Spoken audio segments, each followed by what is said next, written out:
Comment multiplier ses revenus en tant que chef d'entreprise, en tant qu'entrepreneur?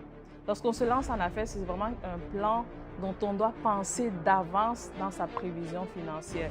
Quand vous commencez votre année, pensez-y d'avance des éléments dont on va parler tout de suite.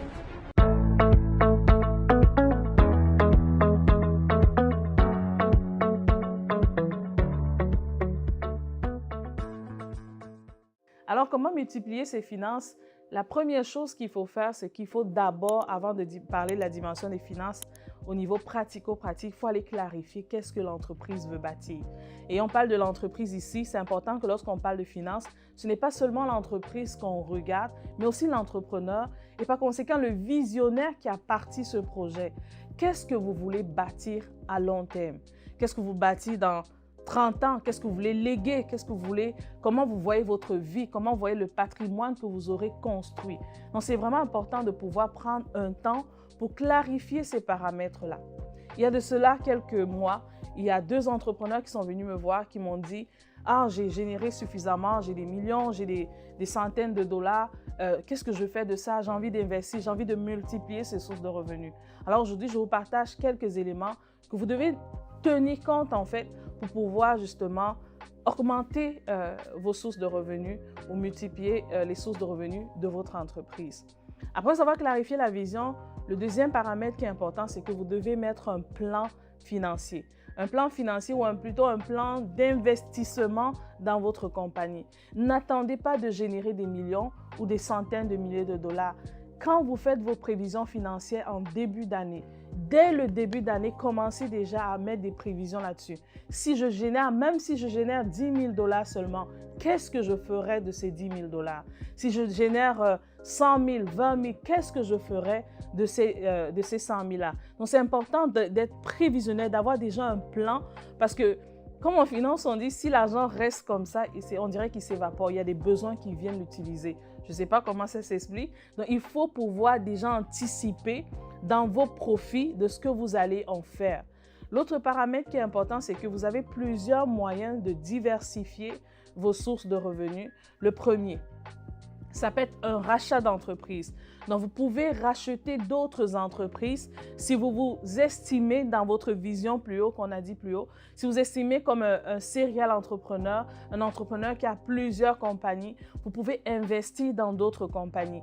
Il y a plusieurs sites gouvernementaux et même des courtiers que vous pourrez rencontrer qui vendent des entreprises ou qui recherchent justement des entreprises qui ont à leur connaissance des entreprises qui ont besoin d'investissement.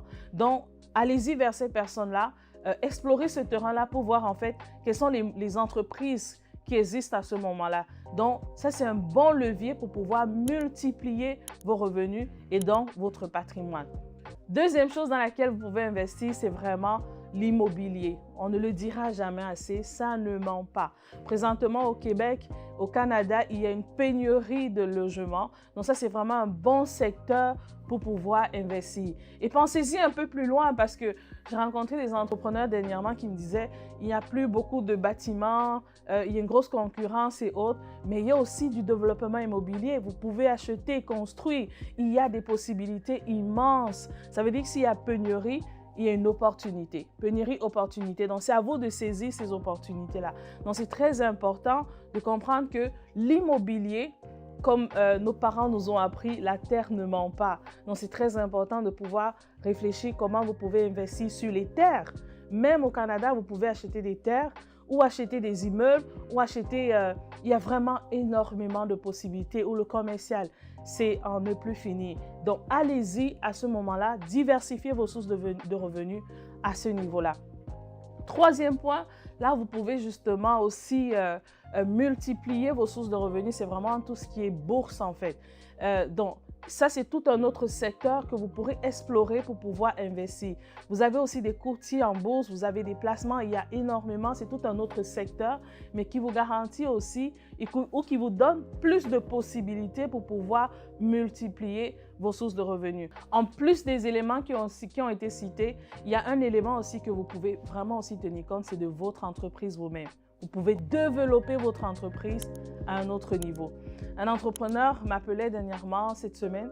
Il me disait, en fait, j'ai voulu acheter une entreprise, puis ça a été un peu difficile et je suis en train d'évaluer comment je peux ou qu'est-ce que je peux faire. On a discuté et puis on a vu des possibilités plutôt de développer son entreprise dans un autre secteur où il y avait pénurie. Donc, vous n'êtes pas obligé de rester là où vous êtes. Si vous avez des sous, votre entreprise va bien, vous êtes en pleine croissance, il y a des possibilités. Soit vous développez votre entreprise, soit vous investissez ou aussi soit vous faites du rachat. Donc, ça, c'est vraiment plusieurs paramètres qui pourront vous aider à multiplier vos sources de revenus. Mais j'insiste là-dessus et ce qui va être capital pour vous, c'est que dès le début de votre année financière, de votre année d'activité, faites vos prévisions en tenant compte de ça, en mettant déjà des canaux d'investissement, en ayant déjà des prévisions là-dessus.